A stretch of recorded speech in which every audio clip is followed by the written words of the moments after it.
Masculino-femenino es un filme de 1966 dirigido por Jean-Luc Godard, quien es considerado uno de los directores más influyentes de la nueva ola francesa o Nouvelle Vague. El filme nos habla de la juventud francesa de los años 60. En esta se exploran sus ideas, inquietudes y aspiraciones a través de los personajes Paul y Madeleine. Paul es un joven inestable, idealista de 21 años, quien acaba de terminar el servicio militar, mantiene una posición izquierda política y trabaja en el periódico. Y Madeleine es una joven de 19 años muy atractiva que posee un libre espíritu y sueña con ser cantante. La película está dividida en 15 actos. En cada uno de estos actos vemos distintas situaciones de la vida de los personajes. Los diálogos son poco convencionales, ya que es una manera de entrevista, adivinanzas o simple intercambio de datos. El filme trata temas que eran muy relevantes en esa época, por ejemplo, el amor, el sexo, el erotismo, el control de la natalidad, luchas políticas, división de clases. La primera escena a analizar es el acto 3, cuando Paul entra al baño para encontrarse con Madeleine. Madeleine sale del baño y se dirige frente al espejo para arreglar su cabello mientras Paul platica con ella. En esta escena predomina el plano medio corto, aunque también se utiliza el plano americano. Lo más característico de esta escena es el sonido, que es directo, ya que cuando se enfoca a un personaje, la voz del otro se vuelve distante. Además, se pueden escuchar voces no correspondientes con la escena, así también como ruidos externos de máquinas. Voulez-vous s'il vous plaît me donner le 33 12 61 à Saint-Brieuc? Oui. Merci. Ça vous semble étrange?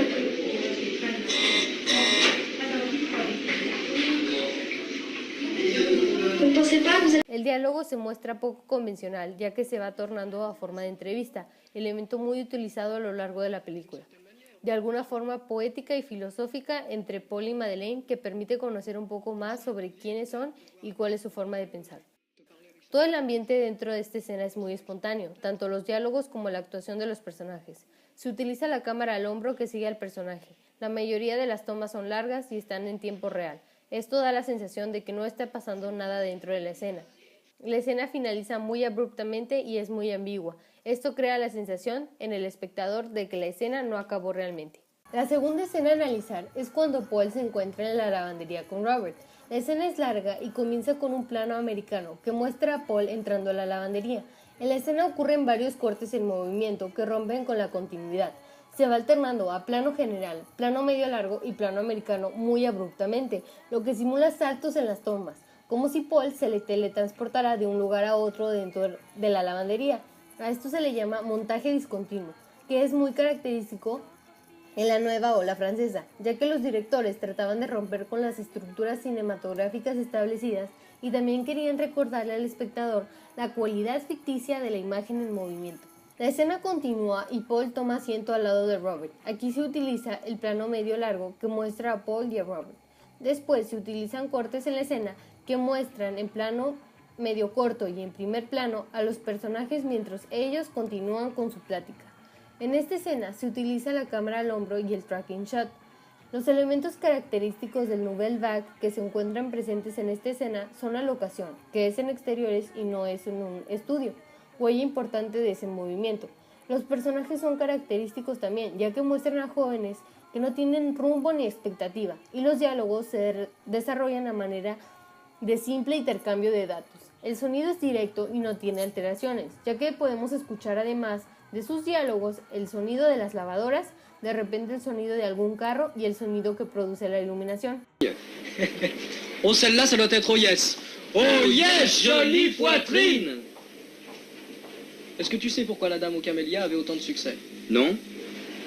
Tiens, donne-moi ta main. Non, avec le doigt comme ça.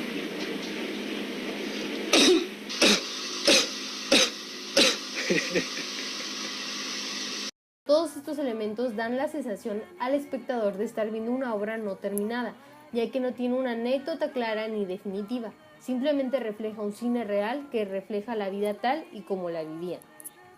La escena finaliza cuando Paul, en un plano medio corto, rompe con la cuarta pared, cuando fija su mirada directamente a la cámara.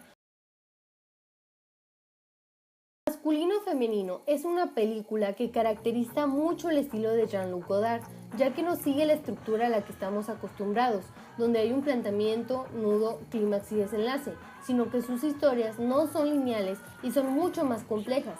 Esto es lo que hace que sean más humanas y reales. Este film es una representación de los años 60, donde se incluye referencias a la cultura del pop y también a las figuras políticas de ese tiempo. Esto se refleja a través de los diálogos, que hasta cierto punto parecen ilógicos, pero tienen un carácter muy filosófico y político escondido. Se pueden ver escenas donde las conversaciones se tornan en entrevistas y esto permite adentrarse mucho más en la mentalidad de los jóvenes franceses. Y se tratan los temas que les preocupaban en esos años, pero que también eran muy controversiales. La película Masculino-Femenino es un claro ejemplo de la Nouvelle Vague, movimiento que buscaba revolucionar, experimentar e innovar el cine, donde a lo largo de la película se puede observar la espontaneidad, la improvisación, la forma libre y despreocupada de hacer cine, el rompimiento de la cuarta pared, el uso muy común de planos de secuencia, el montaje discontinuo, iluminación y escenarios naturales, actores jóvenes, personajes sin rumbo ni expectativa, el juego entre una imagen y un sonido no correspondiente, el uso del sonido directo y voz en off. Escenas en tiempo real, historias sencillas que buscan reflejar la vida tal y como la vivían los jóvenes franceses en esa época, sin una anécdota clara ni definitiva, con finales ambiguos e inciertos.